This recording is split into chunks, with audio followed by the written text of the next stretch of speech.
Nesse último final de semana, viralizou um vídeo da Priscila Alcântara cantando uma música de funk proibidão. Eu, sinceramente, quando eu vi aquele vídeo, eu fiquei muito triste. Aquele vídeo representava, para mim, o ápice da decadência espiritual da Priscila. E ela já vinha entrando nisso há muito tempo, mesmo antes de sair do gospel. Era só você observar os discursos dela, as falas que ela tinha, daquele evangelho paz e amor, que Deus é amor, que Deus te aceita. Você percebia nas roupas que ela usava, cada vez mais a Priscila mostrava o corpo. Hoje a Priscila tá onde ela tá. Isso me lembrou muito naquela época do Thales Roberto. Eu tava ali lavando a louça e comecei a lembrar.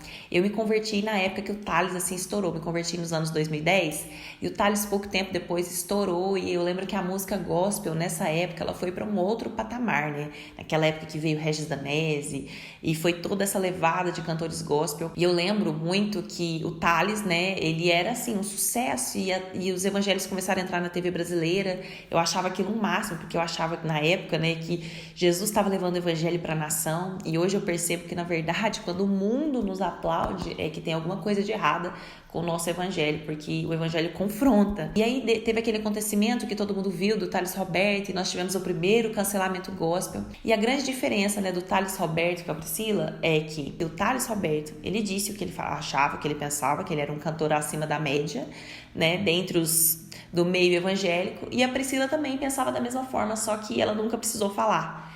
Mas a grande diferença, né, dos dois é que o Thales, quando confrontado, ele sai, ele se esconde, ele se arrepende. Hoje nós temos visto o quanto Deus tem abençoado a vida desse homem, e a Priscila não. A Priscila, ela se afunda, ela escolhe ir para o secular, ela escolhe seguir atrás daquilo que realmente estava no coração dela, que é a vaidade, que é o orgulho, que é os prazeres deste mundo, que é o aplauso, que é a fama, que é o sucesso, que são os olhares. E é muito triste, porque a gente sabe que ela pode influenciar uma leva de jovens cristãos que estavam fracos na fé, mas eu acredito que aqueles que se deixam influenciar por aquele tipo de comportamento é porque no coração deles tudo aquilo já estava enraizado, sabe? Eles buscavam apenas uma desculpa. Aquela velha frase, se o fulano faz, eu também posso, sabe? É uma geração que ainda não entendeu realmente, não se converteu, porque a pessoa que conhece Jesus de verdade, ela não tem prazer no mundo. Mas a diferença da Priscila Alcântara, dentre muitos outros ainda que estão no gospel,